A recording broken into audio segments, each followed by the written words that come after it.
Retirement disaster waiting under 500K saved? That's the headline bait. It wants your pulse to quicken. It wants you picturing a cliff, an empty wallet, and the TV anchor saying, if you've saved less than $1 million, you're doomed. Those stories sell clicks. They don't help people sleep at night. Let's be blunt. Round numbers are religion for marketers. 1 million is a tidy altar to build retirement fantasies around. It sounds like a law of nature. It isn't. Retirement isn't a single number you hit or fail. Retirement is a system you build. Income you can count on, costs you control, and habits that don't implode when markets wobble. Repeat that with me. Retirement is a system, not a number. Now, reality. Most people approaching retirement don't live on magazine covers. Their retirement account balances, 401ks, IRAs, Roths, often sit in the low hundreds of thousands or less. Many households' net worth sits heavily toward their home. Social Security is not glamorous, but for tens of millions, it is the foundation. A reliable monthly check that reduces the tail risk of running out of money. Those three elements, Social Security, housing, and reasonable portfolio withdrawals, are the real pillars. Ignore them at your peril. Arrange them thoughtfully, and under 500K saved stops looking like a sentence. I'm not here to scare you. I'm here to clear a path. The title of this piece leans on Charlie Munger's bluntness. Not to borrow words, only the spirit. Practical clarity over slogans. He'd tell you to stop worshiping complexity and focus on what works. The same applies to retirement. You don't need perfect investing skill or a miracle return. You need a plan that fits human behavior and real life. Let's walk the bones of that plan. First, the predictable base. Second, housing. Paid-off roofs change everything. Third, behavior and withdrawal discipline. Fourth, part-time work as an emergency runway. Fifth, geography, moving where your dollar goes further. Combine those, and the math that looks dire in headlines often becomes doable in practice. Before I dive deeper, a quick promise. Stay with me through the next sections. I'll give you a practical checklist you can build your system. If this is speaking to you, keep listening. Don't bail on the first scare paragraph. There will be arithmetic and choices, but nothing mystical. Start with Social Security. Call it what it is, a modest, predictable income stream for many. It's not glamorous. It's not private market rate of return material. It is a foundation. For a lot of households, Social Security supplies a base that covers a meaningful share of essential living expenses, food, utilities, basics, especially once housing costs are reduced. Numbers help make this concrete. Consider a single retiree age 67 with a modest Social Security check of $1,500 a month. That's $18,000 a year. Now add a portfolio of $400,000. If you use a 4% guideline, which I'll stress is a rule of thumb, not a law, that portfolio might produce roughly $16,000 a year in the early years. Combined, that's $34,000 a year before taxes. That income will not buy luxury travel every year, but it will pay for housing, if mortgage-free, groceries, local healthcare premiums, and reasonable living. The math isn't heroic. It's ordinary and, crucially, achievable. Now imagine a married couple where each spouse receives a Social Security benefit of $1,200 a month. That's $28,000 a year together. Add a $350,000 portfolio withdrawing at 4%, and you pick up another $14,000 a year, taking the household to about $42,800. If they live in a lower-cost area, that income often goes much further than headlines imply. If they've paid down their mortgage, the story improves dramatically. A third scenario, a single retiree with $300,000 in savings, Social Security of $1,500 a month, and an accepted willingness to move to a modestly lower-cost region where expenses drop by 25%. Your $18,000 Social Security plus a 4% withdrawal from the 300K, about $12,000, becomes $30,000. And in a lower cost area, that's equivalent to $40,000 in a high cost city. That's geo-arbitrage in action. Identical dollars, different quality of life. Those numerical sketches are not fireworks. They are workmanlike. They show how predictable income plus modest portfolios can sustain people. The point is not to convince you that everyone will be comfortable forever. The point is that under $500,000 doesn't automatically equal disaster if you arrange the system intelligently. But before you relax, understand the caveats. Social Security is a political program, and policy changes are possible. I won't pretend it's a guaranteed eternal fountain. What is true, historically, is that payouts have been remarkably stable relative to the constant fear-mongering. For planning, you treat Social Security as a dependable baseline, note the risk, and avoid depending on maximal benefits without contingency plans. That's judgment, not panic. Let me be clear on the 4% rule. People like crisp rules. 4% says withdraw 4% of your portfolio in year 1 and adjust that number for inflation thereafter. It was never intended to be carved into stone tablets. It's a guideline to help frame expectations. In some cases, conservatively, you'd use 3.5%. In others, if you're willing to work a little or trim spending, you might accept a higher withdrawal early on. The central truth is this: behavior trumps tiny differences in hypothetical withdrawal percentages. If you can cut discretionary spending during downturns, you protect principal more than agonizing over whether 3.2% is superior to 3.6. Which brings us to behavior. Markets are volatile. Retirement income does best when it is flexible. That flexibility comes in planned and unplanned. Planned flexibility is the cushion you build into the system. A smaller withdrawal target, a willingness to delay big purchases, having part-time income as optional runway. Unplanned flexibility is the capacity to tighten belts when markets tank. People who have both do far better than people who rely on a perfect market performance. Let's pause for a human story. I once advised a couple, let's call them Mary and Carlos, who live in a mid-sized coastal city. They had $475,000 in retirement accounts, a mortgage halfway paid, and a habit of upgrading everything every 5 years.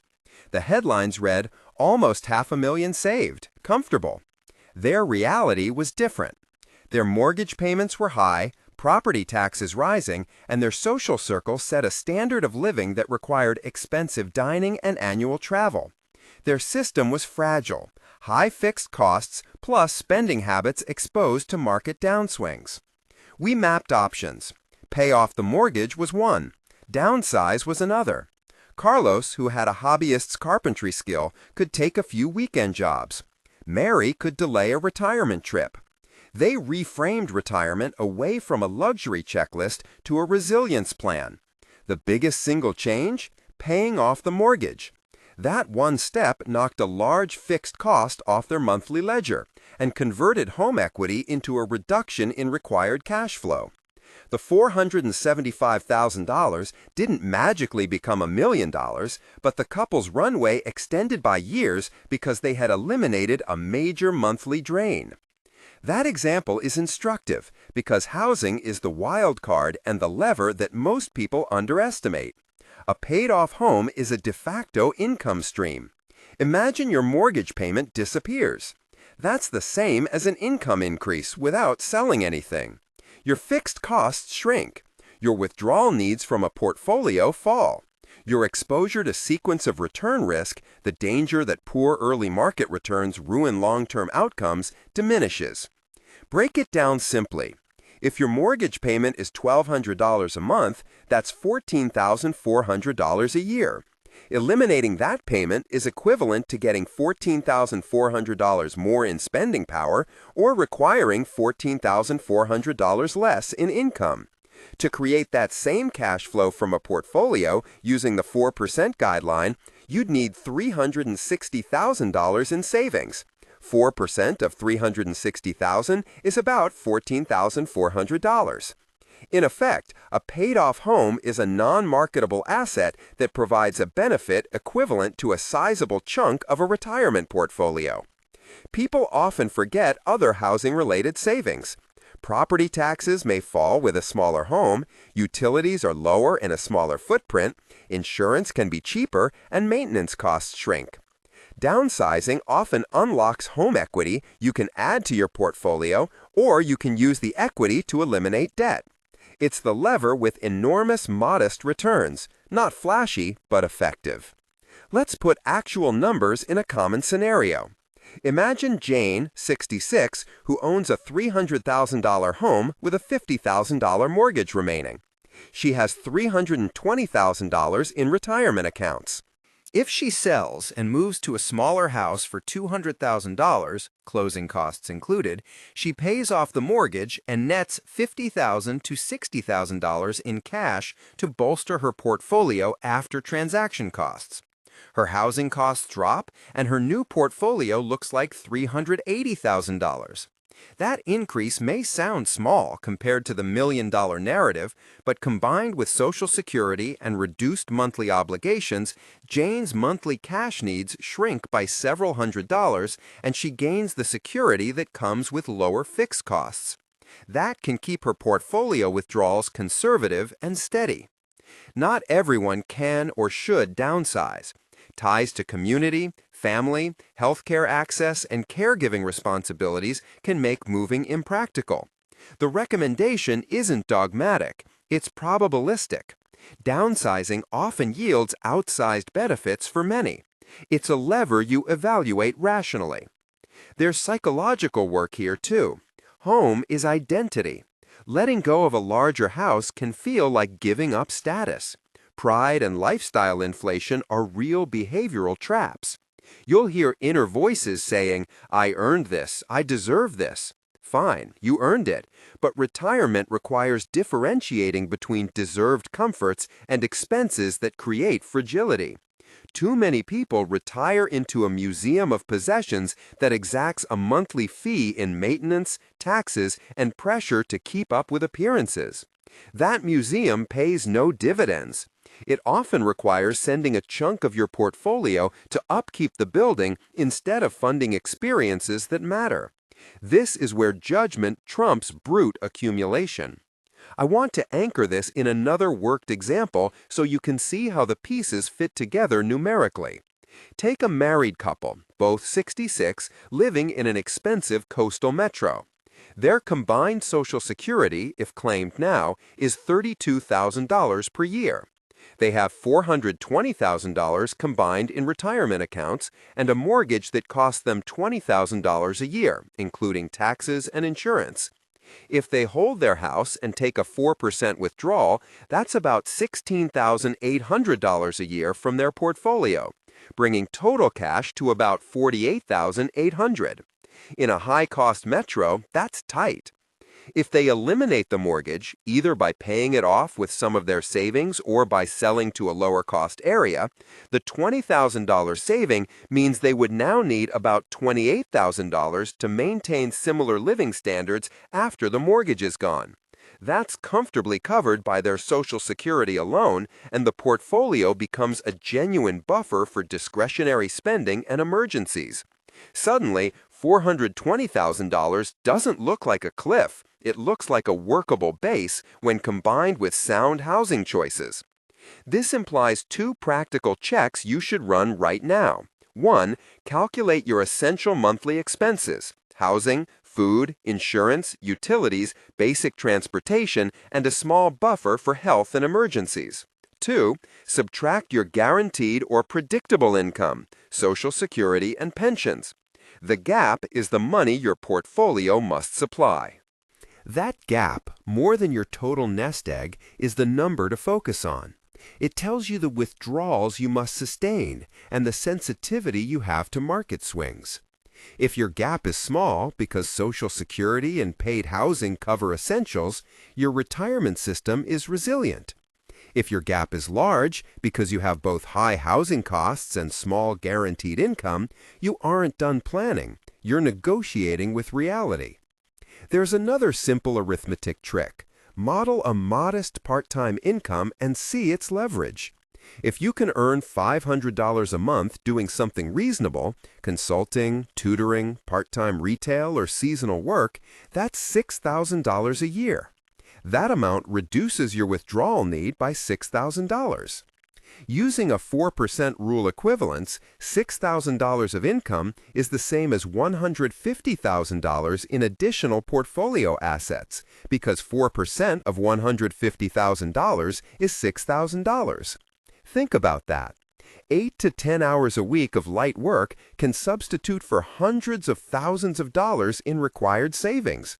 That's not a moral failing, it's leverage.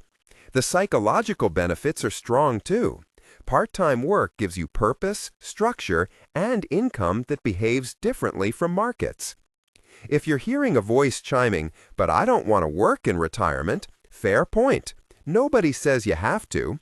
The point is optionality. If you design the system with a willingness to add modest work for a season, your entire retirement math loosens.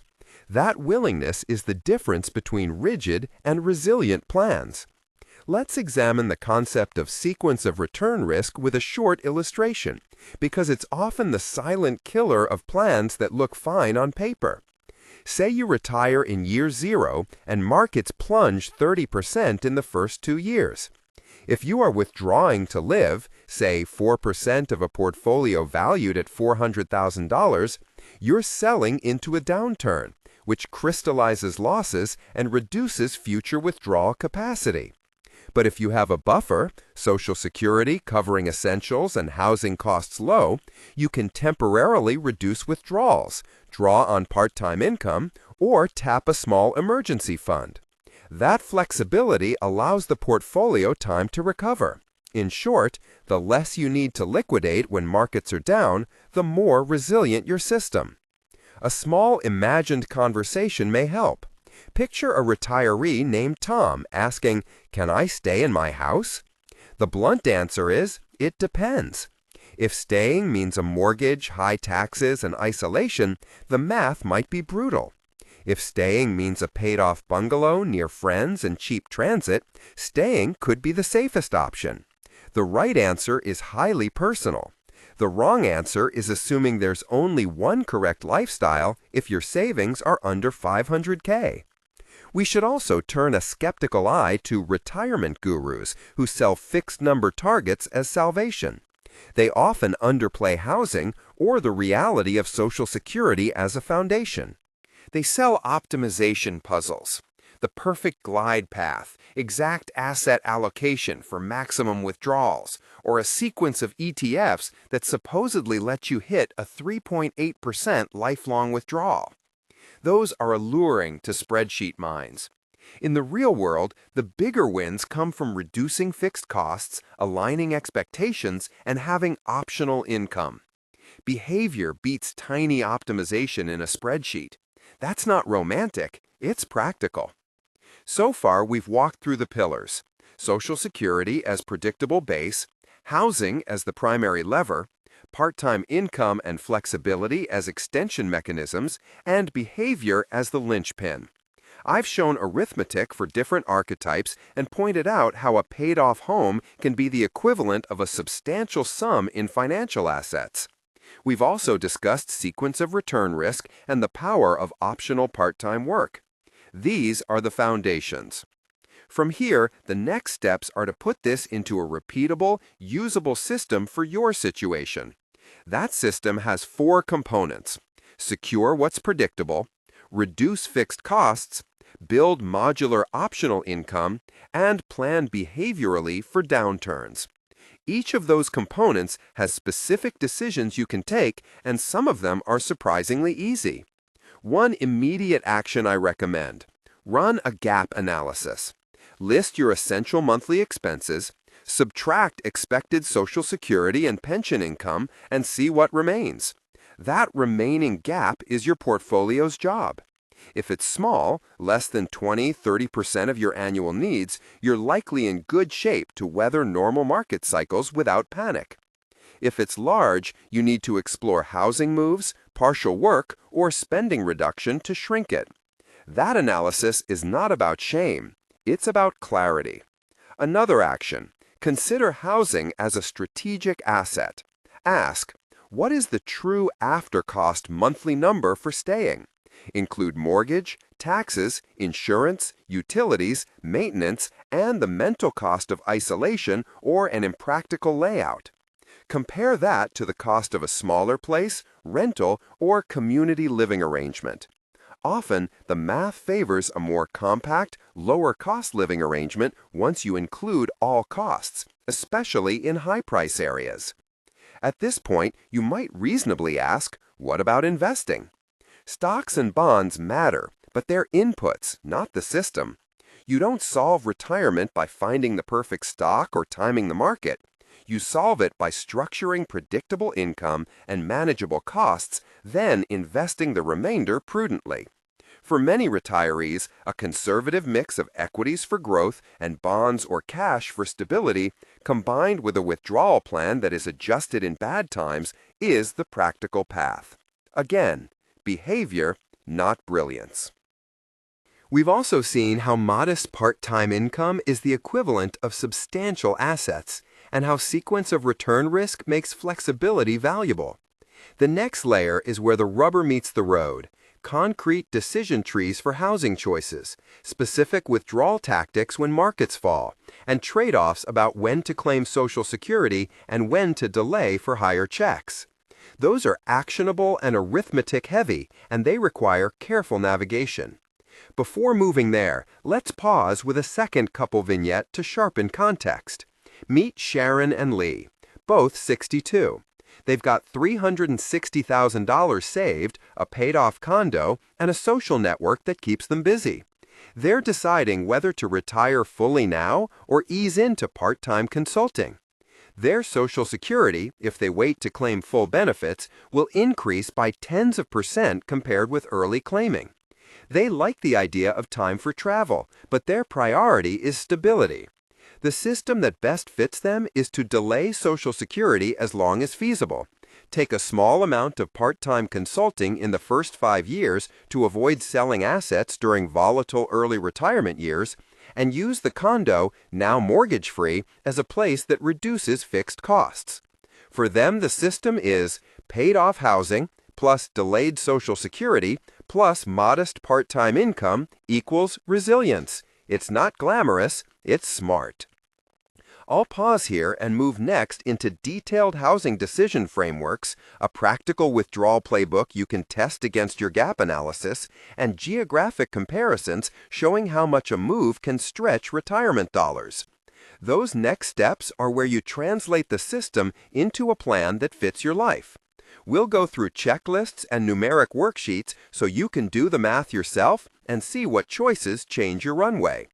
We'll start with housing because that single decision often changes everything else. Think of housing as a balance sheet item and a cash flow item at the same time. It sits on both sides of your retirement ledger: the asset column, equity, and the expense column, mortgage, taxes, maintenance. The practical question isn't ideological, own versus rent, but arithmetic and trade-offs. Ask 3 clear questions about your house. What it costs you every month once you include everything, what it would net if sold and moved to a smaller place, and what you would lose by leaving your community. First, the true cost. Too many people count only the mortgage. That's a start, but not enough. Add property taxes, insurance, utilities, maintenance, plan 1 to 3% of home value annually for surprises, HOA fees, and a realistic amount for yard or repair work you won't want to do forever. Convert that to a monthly number. That is the burden your portfolio or income must cover if you stay. Second, the liquidity. How much cash would you net today if you sold after commissions, taxes, and moving costs? Don't guess. Ask a realtor for a believable estimate and subtract typical sale costs, 6 to 10%. Then estimate the cost of a smaller place, purchase price, closing costs, and any remediation. The difference is potential cash you can add to your portfolio or use to pay off debt. Third, the social cost. Do you move away from friends, doctors, or family? Is transportation comfortable? Are there services nearby? Treat these as real costs in your head. Some people pay a premium for community. Others can happily trade it for lower fixed expenses. A few worked examples will make the point. Example 1. The break-even house. Alex is 64. His house is worth $450,000, and he has a $90,000 mortgage balance. Monthly mortgage plus taxes and insurance runs $2,200. Utilities and maintenance average another $500. Total housing cost $2,700 a month or $32,400 a year. If Alex sells and moves to a smaller house or condo for $250,000, after 8% total transaction costs, he nets roughly $372,000. Paying off the $90,000 mortgage plus moving leaves him with about $282,000 in incremental liquid assets. Add that to his $220,000 retirement accounts, and his portfolio jumps to about $502,000. Suddenly, his withdrawal needs shrink dramatically because the $32,400 annual housing cost drops to, say, $12,000 in a smaller place, an effective annual savings of $20,400, which at a 4% guideline equals roughly $510,000 in avoided portfolio need. Translation: moving and downsizing can be the functional equivalent of adding $500,000 to the nest egg. Example 2. Rental option versus ownership. Maya is 70 and owns a $300,000 condo with no mortgage. Her annual costs, including taxes, insurance, HOA, and maintenance, run $9,000. She's considering renting in the same city for $1,200 a month, $14,400 a year, and putting the $300,000 into a conservative bucket mix to produce income. If she rents, her immediate cash flow worsens by $5,400 a year, but she gains liquidity and reduces repair risk. The math here depends on how secure she feels and what the local rental market looks like. For some, the psychological relief of shifting maintenance and being mobile offsets the additional cash cost. For others, the stability of homeownership is worth the smaller annual outlay. Example 3. International move for lower costs. Sam is 68 with $350,000 in accounts and $1,600 a month Social Security. He's tired of high housing and health insurance costs. He analyzes moving to a lower-cost country where comparable living is 40 to 50% cheaper. There are trade-offs: visas, distance to family, and different healthcare systems. But the arithmetic is telling. If identical quality of life costs 45% less, Sam's effective combined income, SS plus conservative withdrawal, stretches like a rubber band. A $350,000 portfolio, withdrawing at 4%, gives $14,000.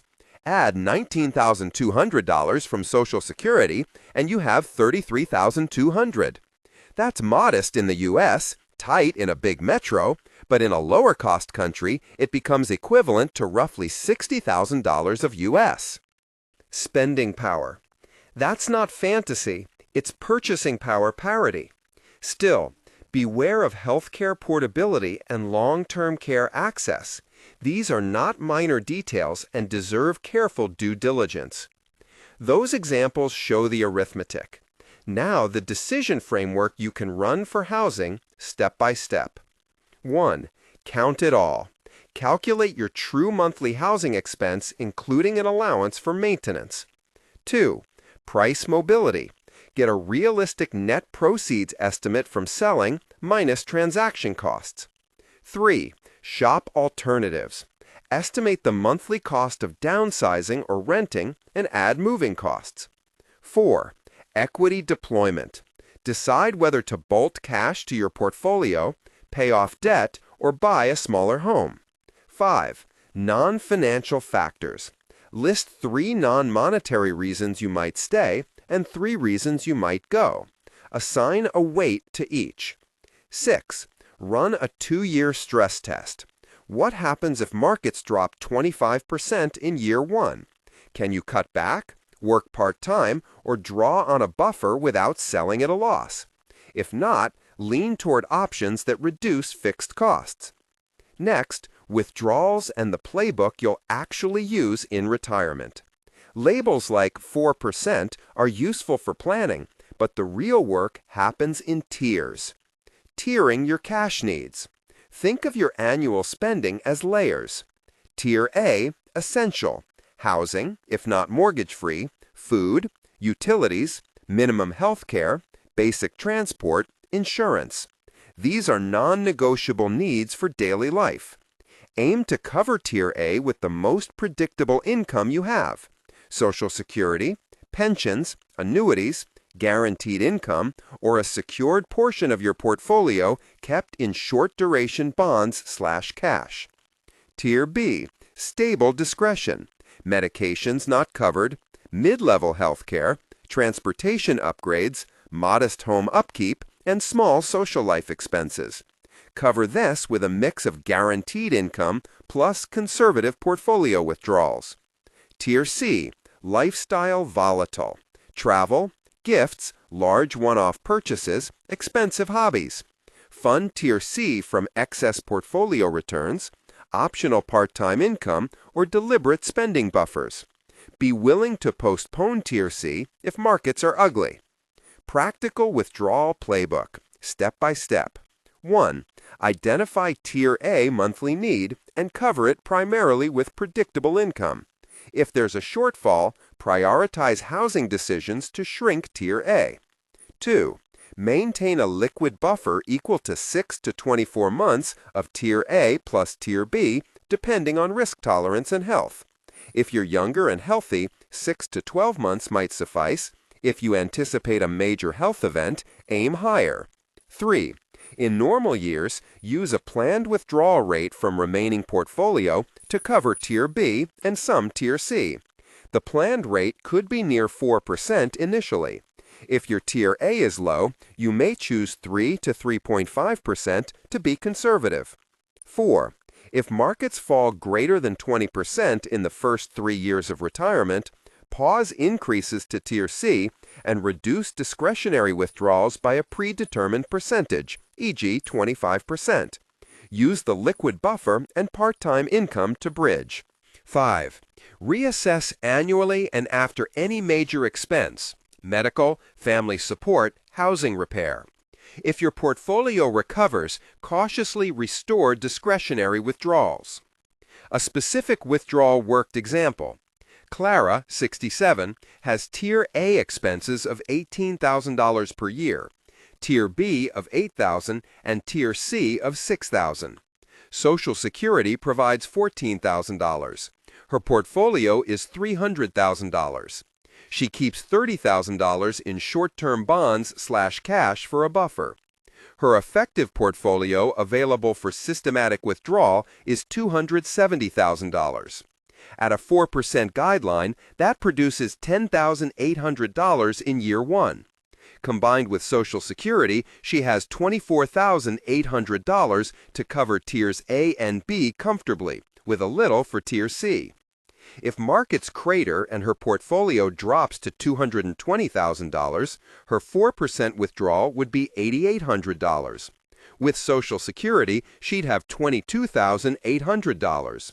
Still covering essential needs, but requiring a $2,000 annual discretionary trim.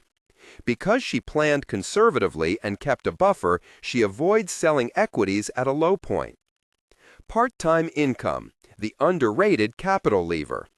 We've touched on part-time work. Let's unpack why it's often the most cost-effective lever. The friction of doing a few hours of work each week is small compared with the capital required to generate the same income. That's simple math repeated, but worth repeating with numbers. If you earn $700 a month from a modest consulting arrangement, that's $8,400 a year. To replace that from a portfolio at a 4% withdrawal rate, you'd need $210,000. Replace it by working part-time for a season, and you avoid needing an extra $210,000 in retirement assets. The psychological effects matter too. Working reduces the pressure to sell assets in down markets, maintains routine, and often provides health benefits beyond cash: purpose, social contact, identity continuity. What part-time can look like in practice: short-term consulting in your prior industry, 10 hours a month; tutoring or teaching a one-night-a-week course; seasonal retail during holidays or tourist season; caregiving roles if you have skill and energy; remote gig work leveraging a hobby, photography, woodworking lessons, virtual assistant tasks. Estimate realistic earnings, then treat part-time income in your plan as a temporary, flexible buffer, rather than a shameful failure. If you never use it, great. If markets falter, it's your runway. Geo-arbitrage, moving where your dollar buys more. Moving for lower costs is effective, but requires honesty about trade-offs. 3 vectors matter: housing and daily living costs, healthcare quality and cost, and social infrastructure. For many retirees, moving domestically to a lower-cost region is the least disruptive way to capture value. Others choose international moves, cheaper but with added complexity. Domestic example: big city to Sunbelt. Raphael and Denise live in an expensive coastal metro. Their combined Social Security is $30,000. They have $380,000 in accounts and a $12,000 annual mortgage, taxes, and insurance bill after downsizing. In their current city, basic living without luxury is $60,000 a year. In a mid-cost Sunbelt city with lower taxes and cheaper housing, the same quality of life might be $42,000 a year. That $18,000 gap at a 4% equivalent equals $450,000 in portfolio need, precisely what they don't have. Moving reduces the portfolio burden and increases breathing room. International example: U.S. retirement dollars abroad. Moving abroad is appealing to some retirees because good health care and comfortable living can cost a fraction of U.S. prices in some countries. But there are complications: visa rules, healthcare portability, taxation, and distance to family. If you're considering this path, do 3 things carefully. 1. Check residency and visa rules for long-term retirement. Some countries offer retiree visas, others don't. 2. Understand health insurance. Will you be eligible for local public health? Will you need private coverage, and how expensive is it? 3. Run local cost of living comparisons for the exact lifestyle you want. Don't rely on generic indexes. Example numbers: if a retiree's $33,000 combined income in the U.S. buys tight living, but that same income feels like $55,000 abroad due to lower housing and services costs, the quality of life delta can be significant. But it's not a free lunch. Distance to family, unfamiliar systems, and political stability matter. Behavioral traps and how to avoid them. All the arithmetic in the world won't help if behavior derails the plan. Here are the common traps and practical countermeasures. Trap: lifestyle inflation and status signaling. The moment your income rises, spending pressures rise faster. To fight this, set a retirement spending target before the money appears. Write down essentials and a fixed allowance for discretionary spending. When you get a bonus or an unexpected windfall, funnel a portion to home repairs or buffer accounts before upgrading lifestyles. Trap: pride and identity. People often refuse to move or work part-time for status reasons. Reframe the narrative. Trading a big house for widely reduced fixed costs is not failure. It's a strategic choice to preserve freedom and options. Working for a season is not vanity. It's a bridge to sustained independence. Trap: denial and optimism bias. It's easy to assume markets will always rise. Plan for stress. Build a buffer, identify part-time options, and run a worst-case scenario.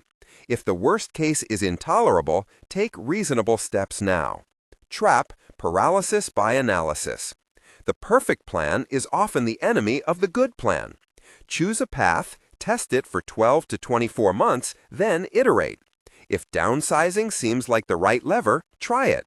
If delaying Social Security seems wise, model the numbers and choose. A simplified worksheet you can walk through aloud. I'll narrate a small worksheet so you can do the math mentally. Get a sheet of paper and write the numbers down. 1. Essential monthly expenses. Housing, include mortgage or rent, taxes, insurance, food, utilities, basic healthcare premiums, transportation, insurance. Add a 10% buffer. Multiply by 12 to get annual Tier A. 2. Predictable income. Social Security, one or both checks, pensions, annuities. Some annual guaranteed income. 3. GAAP equals Tier A annual minus predictable income. That's the minimum portfolio source need you must cover to avoid cutting essentials. 4. Portfolio withdrawal target equals GAAP plus desired Tier B discretionary expenses divided by 0.04, or chosen withdrawal guideline. That tells you the approximate portfolio size you'd need if you insisted on no part-time work and no housing changes. 5. Now model levers. Reduce housing cost by X. Add part-time income of Y. Delay Social Security by Z years. Recompute the portfolio need. Before and after will show which lever is most efficient for you. A few real variable case studies to expand intuition. Case Study A, the Pay It Off option. Ellen, 63, has $280,000 in retirement accounts, owes $60,000 on a mortgage, and receives $1,800 per month Social Security. Monthly mortgage and related housing costs are $1,600. If Ellen pays off the mortgage with $60,000 of her savings, she eliminates $1,600 per month, a $19,200 year reduction. Using 4% math, that equates to needing $480,000 less in a portfolio to cover that expense. She won't have $480,000 in hand, but her action prevents needing an equivalent amount of financial assets. The trade-off is reduced liquid assets and changes to age eligibility decisions. For Ellen, paying off increases cash flow predictability and dramatically lowers her risk of being forced to sell during a downturn. Case Study B, the Delay SS Gambit. Brian, 62, has the option to claim Social Security at 66 or delay to 70. His projected benefit at 66 is $1,600 per month. At 70, it's $2,240 per month, a simplified illustrative increase of 40%. If Brian expects to live into his late 80s and has capacity to work part-time for a few years, delaying benefits could reduce portfolio withdrawals substantially later. Run your own mortality and health plausibility. If you expect good longevity and can survive on portfolio plus part-time, delaying can be powerful. But don't delay blindly. If health or caregiving needs make immediate income essential, taking benefits earlier may be wiser. Case Study C, the Move and Work Hybrid. Priya, 66, has $320,000 in retirement accounts and $1,400 per month Social Security. She chooses to move to a lower-cost region where her living costs drop by 35%. She also arranges to teach one evening a week for $600 per month. The combination of geo-arbitrage and part-time income shrinks her withdrawal burden and delays the time before she must draw heavily on principal. That gives her portfolio time to grow and reduces the chance she'll sell during market lows. Now, objections you'll hear and the short answers you should give yourself. Objection: but I can't move because of family. Answer: many people are anchored by family, and that's legitimate. If moving is off the table, prioritize other levers: paying down mortgage, part-time income nearby, or a tighter spending plan. Community ties are valuable. Preserve them where they matter most. Objection: I'm too old to learn a new job. Answer: Many part-time roles leverage skills you already have: consulting, tutoring, bookkeeping, or freelance work. 10 hours a week using experience you already possess is far easier than retraining for a different career. Objection: Social Security might disappear. Answer: Stop short of hyperbole. Policy changes are possible, but the program has broad political entrenchment and demographic adjustments are more likely than elimination. Treat Social Security as a dependable baseline for planning, but stress test your plan without full benefits. See how much stress that creates and which levers you'd use if benefits dropped. Objection: If I downsize, I'll regret losing my home. Answer: Grief is real. Rather than decide quickly, try the options that reduce regret. Stay temporarily in the present home and rent a smaller place for 6 months to test it. Or stagger moves by selling to a smaller home in the same area. The key is to test and avoid irreversible regret. A short imagined dialogue to dramatize a common decision. "Can we afford to stay here?" asks Lena. "We can, but at a cost," I say. "If you stay, you must accept a high fixed monthly drain." Lena looks at the numbers. "What if we sell and buy something half the size nearby?" "You'll lower taxes, insurance, utilities, and maintenance. You'll free cash to boost your portfolio and reduce pressure to tap investments in bad years. And if it still feels wrong, you can rent here occasionally." She pauses. "I didn't think of renting my own neighborhood." "Most people don't," I say. "They think in absolutes. Try framing it as trading risk for options." The trade-off language matters. You're not giving up, you're buying optionality. Decision trees you can use this week. If you want a quick decision tree you can run out loud without a spreadsheet, use this. If your gap, essentials minus predictable income, is less than 20% of your expected annual spending, prioritize preserving the plan and avoid radical moves. If your gap is 20 to 50%, identify the single biggest lever available, often housing or part-time income, and test it for 12 months. If your gap is over 50%, act now. Downsize, consider delayed claiming of Social Security, if possible, and arrange part-time income or community support to shrink that gap quickly. A few short myths popped one by one. Myth: You must have $1 million to retire safely. Truth: No, there is no single number. What matters is predictable income, manageable fixed costs, plus flexibility. Myth: If you don't have $1 million, you're doomed.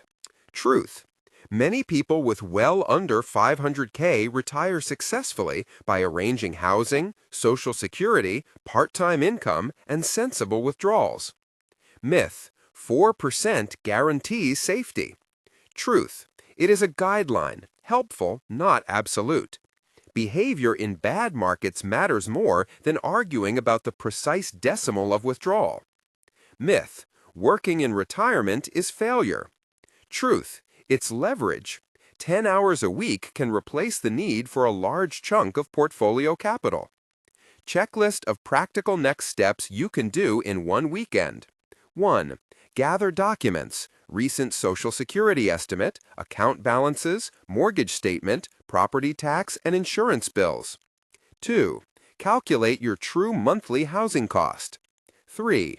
Calculate Tier A annual essential spending. 4. Subtract predictable income, SS, pension, from Tier A to get your essential gap. 5.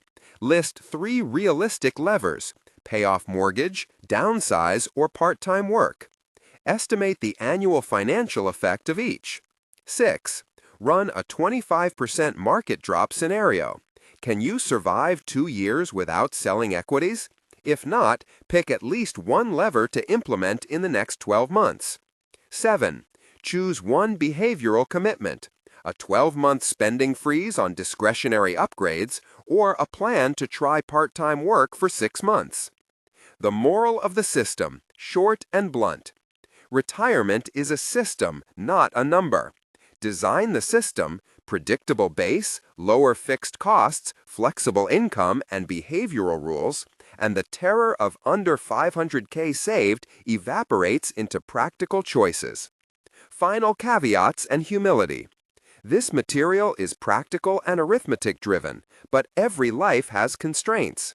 Health, caregiving, mobility, and emotional ties are real and must be respected. None of the levers above are moral judgments. They are tools. Use what fits your life. If a move would fracture family care or a job would derail health, choose other levers or seek professional planning help to balance trade-offs. One last worked example that pulls almost everything together. Meet Don and Rita, both 67. Social Security combined, $28,800 a year. Retirement accounts, $360,000. Current mortgage and housing costs, $22,000 a year. Essential annual expenses, Tier A, estimated at $40,000.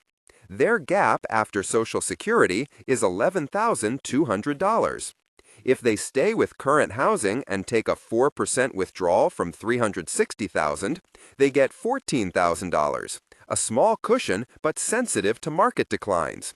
They analyze options and decide. Pay off mortgage.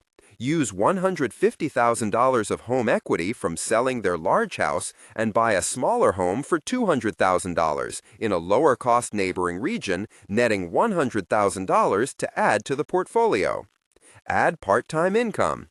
Rita picks up 1 day a week teaching community classes to earn $600 a month or $7,200 a year. Delay claiming extras. Don delays a modest amount of claiming by 2 years to boost his later benefit slightly, while the reduced housing cost buys breathing room now. After the changes, their housing cost drops by $14,000 a year. Their portfolio grows to $460,000, and their effective combined income becomes sustainable with a buffer. They gained both financial flexibility and reduced sequence of return exposure. This is not magic, it's arithmetic plus willingness to act. Closing lines, a calm, practical call to action. If the title rattled you, good. Now pick one concrete step. Run the GAP worksheet this weekend. If that shows a meaningful shortfall, pick the single biggest lever you can reasonably implement in the next 12 months, housing, part-time income, or postponing a large discretionary purchase, and test it. You don't need perfection. You need choices that buy flexibility. If you want a practical aid, there's a downloadable step-by-step checklist and worksheet I've put together so you can run these numbers for yourself and see which lever produces the largest effect. Use it to find one concrete next step this month and share your choice in the discussion thread. What lever will you tackle first? Remember the refrain: retirement is a system, not a number. Build the predictable base, shrink the fixed costs, keep optional income available, and practice modest, tested behavior during market stress. Avoid stupidity, cultivate judgment, and you'll likely be far better off than the headline intended to scare you.